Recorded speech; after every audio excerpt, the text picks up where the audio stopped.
Hello guys, welcome to Garuda Academy. Fly like an eagle into IT industry. Today's topic is bug life cycle.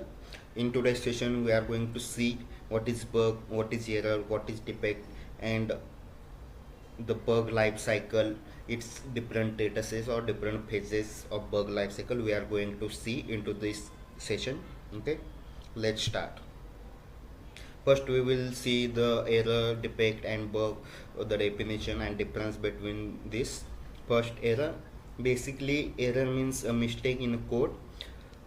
जो code में mistakes रहते हैं उसको हम error बोलते हैं, और ये एरर्स डेव एनवायरनमेंट में ही डेवलपर्स को मिल जाते हैं, जो हमें पता होगा CI/CD pipelines, continuous integration and continuous delivery. तो कुबरनेट्स जैसे ऑटोमेशन फ्रेमवर्क थ्रू डिप्लॉयमेंट होती है, तो डिप्लॉयमेंट होते टाइम ही जो code merge होते existing code and the new code is merging, that time it shows the errors. Defect, when any expected result is not matching with actual result, we called it as a defect.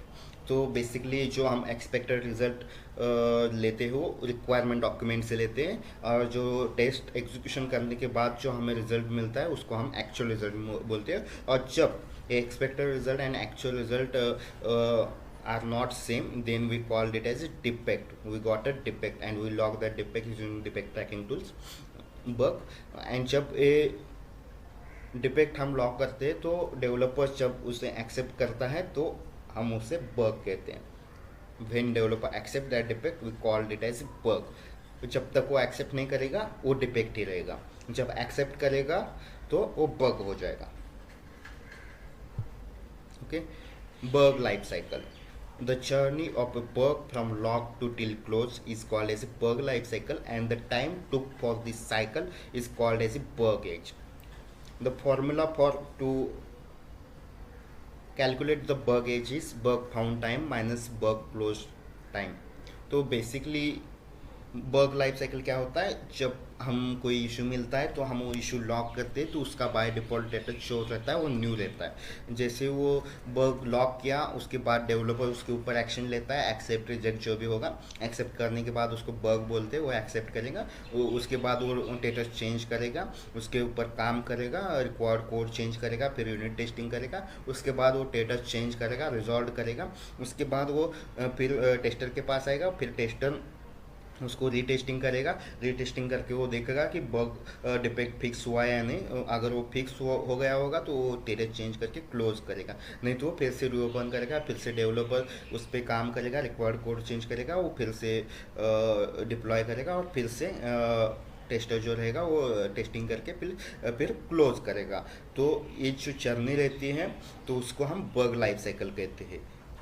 और जो time लगता है जब हमने bug find out किया, bug lock किया, और फिर उसके ऊपर डेवलपर ने काम किया, फिर टेस्टर ने टेस्टिंग किया, और फाइनली बग क्लोज हो गया।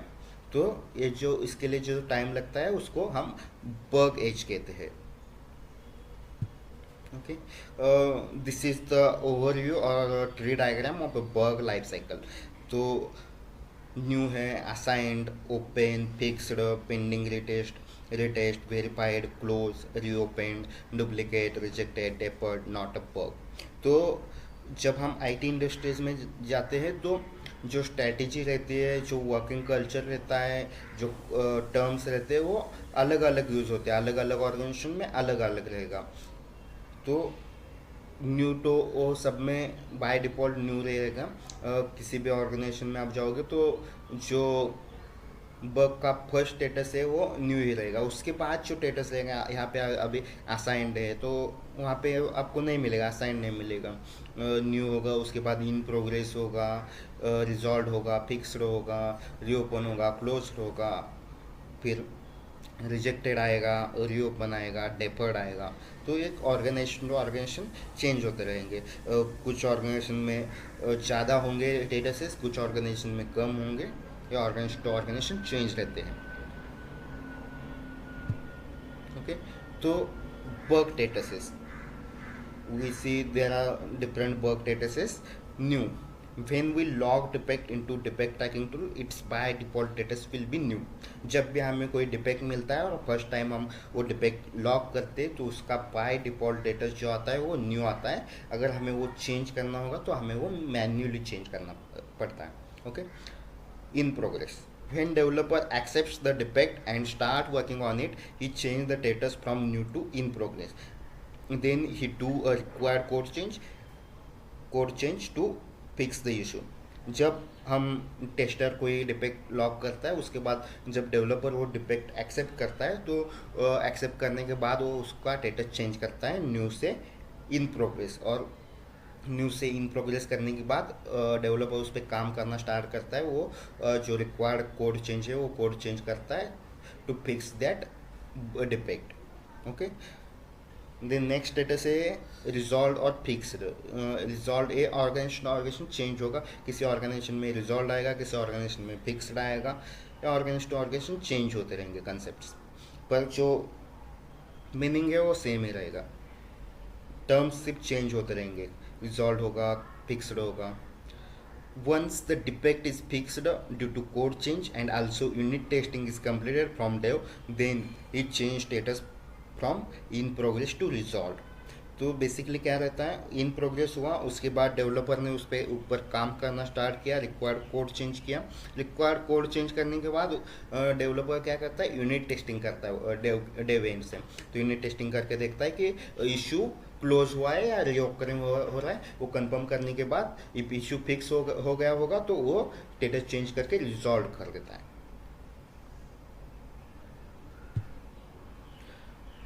Then next status is close.